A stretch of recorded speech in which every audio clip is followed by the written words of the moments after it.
Então, como você percebeu, Guilherme Miller, ele se dedicou com o entendimento que ele tinha.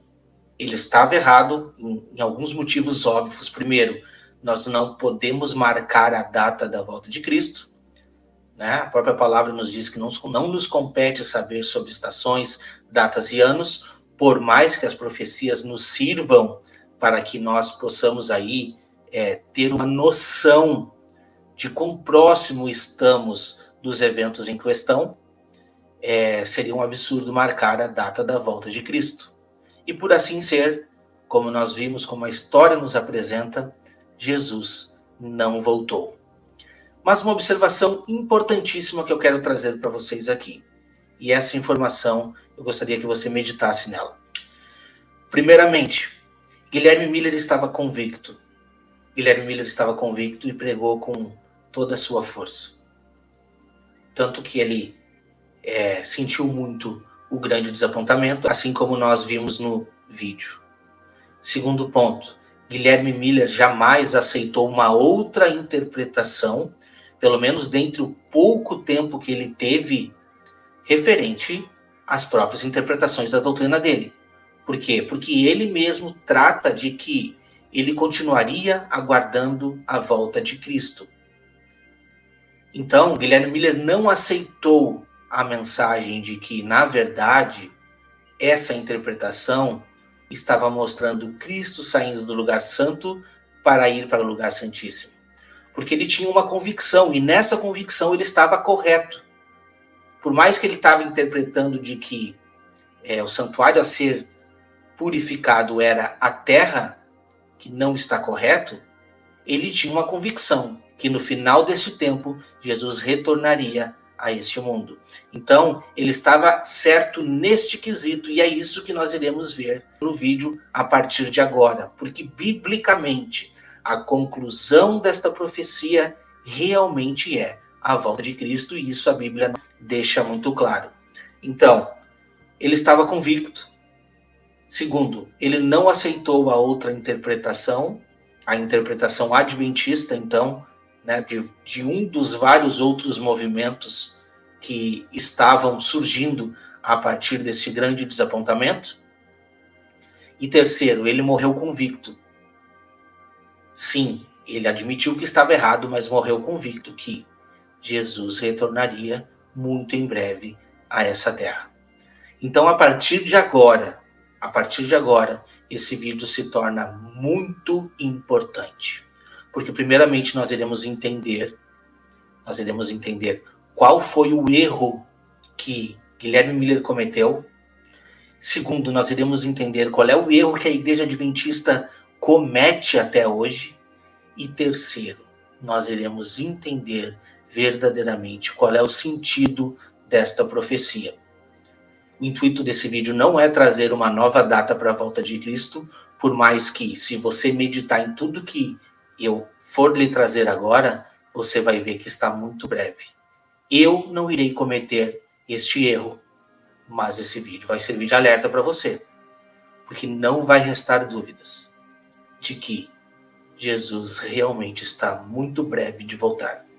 A palavra de Deus irá revelar isso, tá bom? Neste vídeo nós iremos trazer alguns tópicos, mas infelizmente, devido ao tempo, nós não iremos conseguir adentrar em todos os tópicos. Nós iremos focar em um ou dois tópicos. Por isso é importante que você assista até o final e acompanhe o próximo vídeo. No próximo vídeo nós iremos abordar os outros tópicos que irão endossar todo esse material que está sendo apresentado para você a partir de agora. Então fique conosco até o final deste estudo. Logo após de Guilherme Miller retornar da guerra e abandonar o exército, por volta de 1816, Miller começou a sua busca com a Bíblia, abandonou todas as suas pressuposições e decidiu deixar que as Escrituras falassem por si mesmas. Através desse estudo profundo e extenso, ele desenvolveu a seguinte ideia: a Bíblia é a sua própria intérprete. Algumas partes da Bíblia, tais como as profecias, são figurativas. Os livros de Daniel e Apocalipse predizem a volta literal de Cristo, que deveria ocorrer logo, dentro de 25 anos. Miller iniciou então um cálculo, se baseando na profecia de 2.300 tardes e manhãs. Ele chegou na seguinte conclusão: o santuário a ser purificado é a terra.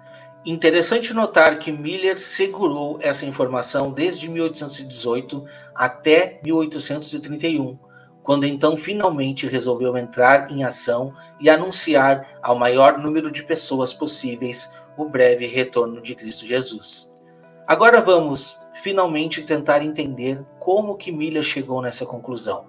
Em um cálculo raso, se utilizando de uma das ordens para a reconstrução de Jerusalém em 457 a.C., baseado na profecia das 70 semanas, somando com a profecia de 2.300 tardes e manhãs de Daniel 8 e 14, ele logo realizou uma contagem linear absoluta de 2.300 dias, convertido para 2.300 anos proféticos.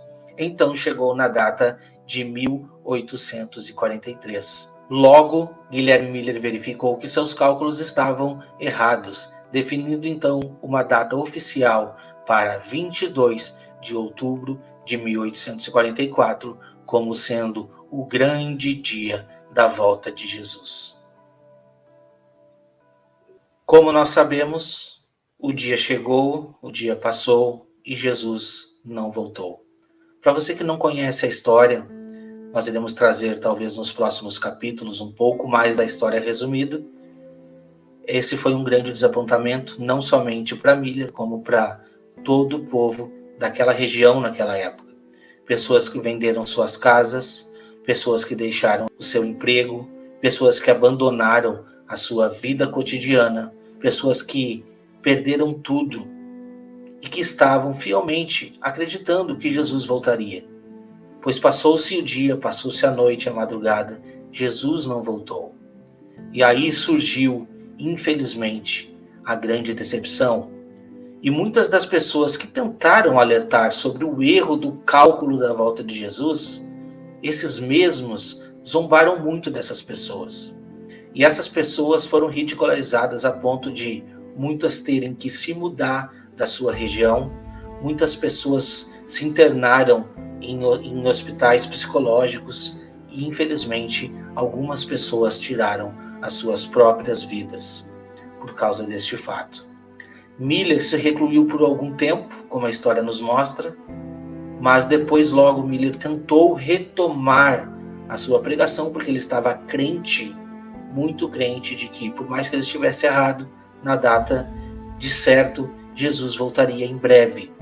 Mas o movimento millerita, infelizmente, tomou outras proporções, porque existia um movimento avivalista naquela época, e esse movimento avivalista, ele ramificou para várias partes, vários lados. E uma dessas partes, que foi uma das mais fortes, se utilizando da mídia impressa do local, é a Igreja Adventista, e a sua história virou uma confusão.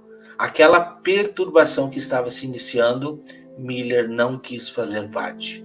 Ele reconheceu que seria um erro muito maior se fosse adotado aquela interpretação.